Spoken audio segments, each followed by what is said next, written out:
Hey everybody, thanks for tuning in. Behind me, 2009 Subaru Legacy. We're gonna be replacing the front CV axle. Hop to it. First thing we wanna do is jack the vehicle up, put it on jack stands, we'll pull our tire off. Next is our spindle nut. It's been tapped down to lock it in place. So take a screwdriver, a chisel. I have this weird little tool I made, not sure where I got it from, but we just wanna unbend that. Just like that. This is a 32 millimeter. Nice. If you don't have an impact, you could take a screwdriver, put it in between our caliper and our brake rotor, and that'll lock it in place, and you can break it loose manually. Now we'll tap on the center, make sure it can come out. This one is pretty seized in. I'm gonna give it some good whacks.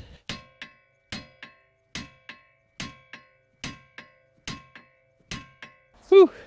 I'll keep whacking on it, but unfortunately, if we can't get it, then we need a new wheel bearing hub assembly along with the axle. So hopefully we can get it, but if not, then we'll just need more parts. All right, I am able to get it to knock through. Whew, that is great.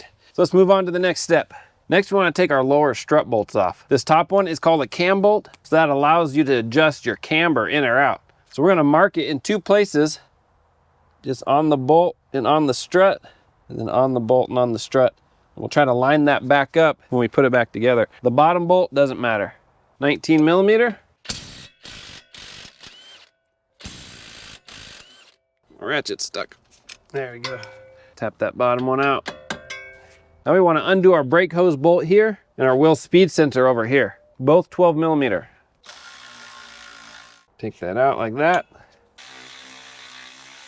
There, and this is free over here. Should be all the slack we need. Now we can move the knuckle forward and separate it from our strut. There we go. Back you up a smidge. So I still have to knock mine out a little more. Nice. We'll take our CV axle, slide it out. I'm gonna turn the steering wheel just a little to give us a little more access on this side.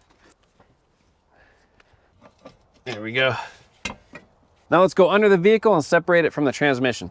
Now we'll take a pry bar, put it in between the transmission and the CV axle, and just pull out. Should come out relatively simply. There we go. It shouldn't take a whole lot of prying to pop loose. Now we'll put a catch pan underneath just in case, but I've done a number of these and so far I haven't had any transmission fluid come out. But just a precaution. Now I'll crawl out from underneath the vehicle and pull the CV axle out the rest of the way. And just like that, it comes out. Before we put in our new one, we're gonna take a little bit of silicone paste, put it right where that transmission seal is gonna ride here, and then a little on our splines, just so it slides in good. You can use transmission fluid, whatever you have. You don't want to use engine oil or any kind of petroleum grease. All right, now we slide it back in. You just want to aim it carefully into the transmission. Get it to line up the best we can. All right, I had to come under here, realign it, get it set in as far as it'll go. Now I'll go back out, give it a few love taps, and you'll watch it pop in. You shouldn't need to tap on it too hard.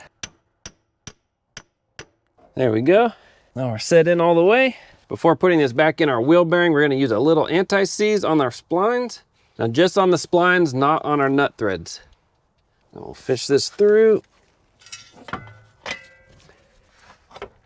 There we go. We'll aim it into our splines. There, perfect. I'm gonna straighten out our steering wheel a little. We're almost through. I just need the threads to pop out the front here just enough so I can get the nut on it. And I took the CV axle back out and I used an angled pick, cleaned up all the splines in our wheel bearing, and I put a little anti-seize in there for a little lubricant. Now I'll put this back. Hopefully it'll go through. I'm just gonna take the nut, put it on a few threads, suck it down nice and gently. We'll put our strut back on, turn our strut, get this to line up. There we go. Get our top bolt in. Then our bottom. The top one had the washer. I'm gonna turn this top one until I see our marks. There they are. Get those lined up. Perfect. Tighten this down. I'll get a torque on that in a second. Do the bottom. These are 114 foot-pounds. Just make sure our marks stay in place.